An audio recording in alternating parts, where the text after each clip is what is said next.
Hey guys, it's Paige. Today we're going to be sewing the Rebecca Paige, cool name, St. Tropez dress. I'm making it out of a quilting cotton, and it is a quick and simple sew that I will be doing 99% of on my sewing machine.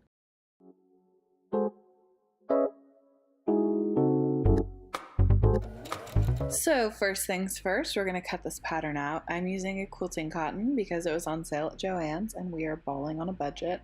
I could have probably found something in my stash for this, but I had a gift card for my birthday, so I stocked up on some patterns and fabric. Now you have the option to cut out bias tape and they include a pattern piece. I just bought bias tape because I'm lazy, and you'll see me kind of place the piece here in a minute and go, nah, I'm not trying to cut anything on the bias today. So as always, stay stitch your necklines and any curved spots that might get out of shape with all the pressing and such. So I stitched the front and the back necklines, and then what I'm going to do is I'm going to put a gathering stitch between the markings and the back neckline. Then it gives you a measurement for the bias tape, which is kind of a cool way to do it. So I just measured the amount of bias tape and I cut it off, and then I kind of gathered the back piece to match the bias tape. I took my time just because this part can be a little tricky if you don't get the gathers right. You don't want to lose anything or create a pin tuck where there's not supposed to be one. And I chose to have my bias tape on the inside, so I started the bias tape with the right sides together, and then I'm going to flip it in so that the bias tape is on the inside of the garment. If you want the bias tape to be a design feature, you put the right side of the bias tape to the wrong side of the fabric, so you'll flip it to the outside when you finish it. But because it's kind of a bulky seam, I really trimmed the gathered area pretty closely. I don't normally need to trim my bias tape, but it is what it is. And lots of pressing. This is a quick sew for me. Normally I would hand tack down the bias tape. It leads to a bit of a cleaner finish.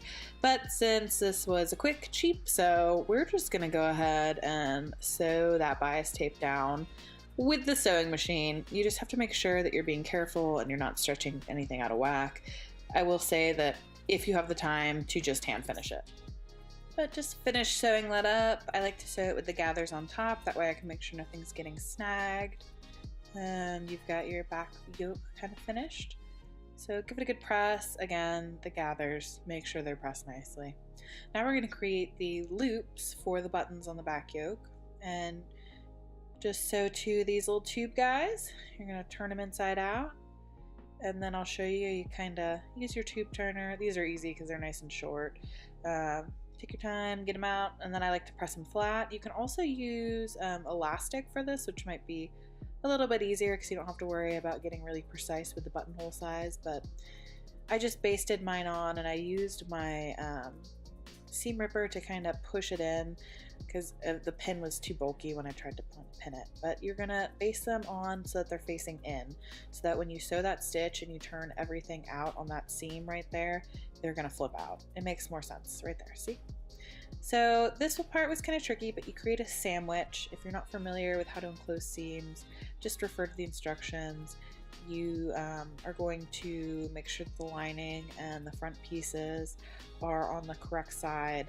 I had the same fabric for both, so it didn't really matter, which is a life hack. Just use the same fabric for your lining and your outer fabric. Sew with your needle down, that way you can lift the foot and pivot and you won't lose any stitches. But just kind of make sure that everything's nice and enclosed there. And then I used a chopstick, even though you can't really see because it's off camera, but to turn out those points, make sure everything was nice and neat, and then I pressed the hell out of it. You can see my little buttonholes there. A little cockeyed, but they'll look fine once there's a button in them. Stick a water-soluble pen, mark the spot where the button should go, and then I hand sew the buttons on. I used these little white vintage buttons that a friend's mother had given me, and I think they worked out really cute. Now this fabric isn't something I would normally wear, but I'm thinking of wearing it for Easter since it's so springy and so not like my little goth self. Now it's time to do the front pleat. I stitched this up, right sides together, and after I tried it on, I didn't show any video of this, I ended up removing the pleat all the way to the bias tape just because I'm a little bit more busty. I don't think that the bust pleat was maybe the best style decision. Kind of really made my boobs look huge, so didn't like that so much. But this is how the pattern recommends you do it. It's stitched down maybe like 1.5 inches, and then baste that in. And once you get that, just go ahead and put your bias tape on here. This is a lot easier because there's no gathering to catch, and I really don't even use pins when I do bias tape. It's bendable, it's easy. And again, I'm making it so that the bias tape is going in on the inside. So if you want it to go on the outside, do it the other way. Then you press it, and then this part I do use pins for, or clips. And then for the machine, we just stitch it down. Again, if you have the time, hand tack that bias tape. It makes all the difference. So from here, if any of your stay stitching came in, just go ahead and remove it with a seam ripper. But from here, we are going to encase the seam, and it makes for a really clean finish. So put everything right sides together at the shoulder seam, and then you are going to pick it up and then fold the lining piece of the shoulder seam over that, and making a little sandwich. Go ahead and pin it just so nothing slips. And then when you stitch along that line, it's going to enclose everything, and the raw edges are going to be on the inside, and I'll show you that in just a second. You flip it out, and look, everything's nice and neat. It's a nice finish. I actually like that a lot. Go ahead and trim everything off and give it a good press. Pressing is important, especially if you're using something like quilting cotton that, you know, if you don't press it, it's thick enough that it's going to be like a really big deal. And from here, we're going to finish the armholes. They recommend doing it in the round in the pattern instructions. I like installing bias tape flat, so I wait to do my side seam until after this. But basically, by this time, we know how to do bias tape, right? You press it, you fold it back over, and then you stitch it down. So I did that, and I like using these little fingertips when I'm doing like a curve, just so I can get really tight and close to the iron with the bias tape. I really like these. They've been super useful. They're also good for pulling pins if you need more traction, like if you're sewing and you're going through something thick. A lot of people get pliers out. I found if I just use that, it works out great. So top stitch that bias tape down. Again, hand stitching is always better, but you know, I was feeling lazy today, obviously. And then from there, we're going to use French seams. French seams are really easy. You basically sew the seam with half the amount of seam allowance. So if it's a 1-inch seam, you're going to sew 1/2 inch seam allowance the first time. Put things wrong sides together, make sure those shoulders seams and the armpit seams are nice and lined up. So sew it together with half the amount of seam allowance. And once you are done sewing that up, you are going to press it and trim it and flip it inside out so that the garment is wrong sides together. And you are going to stitch up that seam, and it encloses all the raw edges, kind of like we did with the shoulder seam, but just, you know, it makes it look really pretty on the inside.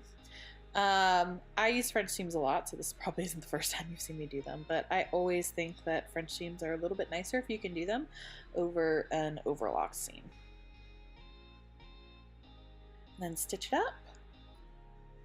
And at this point, it was ready to try on, and I unfortunately found out that looking at it, after you'll see in a second in the mirror, it was really short. And that's my fault for not checking the finished garment length, but you know, it was way more tunicky than I wanted. So what do we do when things are too short? We add a ruffle.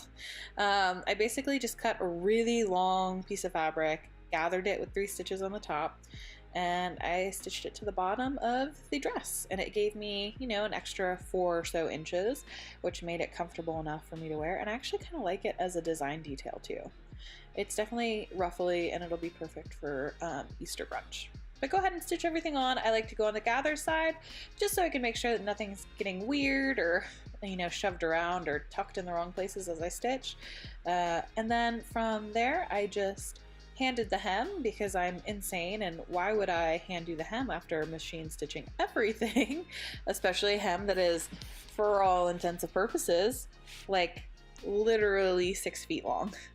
And after that, I just, you know, sewed up the belt. I like a little bit of waist shaping, so it's marked as optional in the pattern, but for me it was very not optional.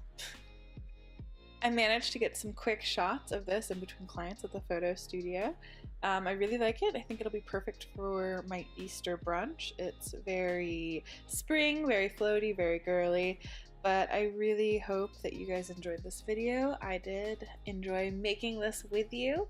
Please like, comment, and subscribe if you have any questions. I'll also link the pattern and the fabric I used below. Alright, you guys, have a great day, and until I see you again, keep stitching.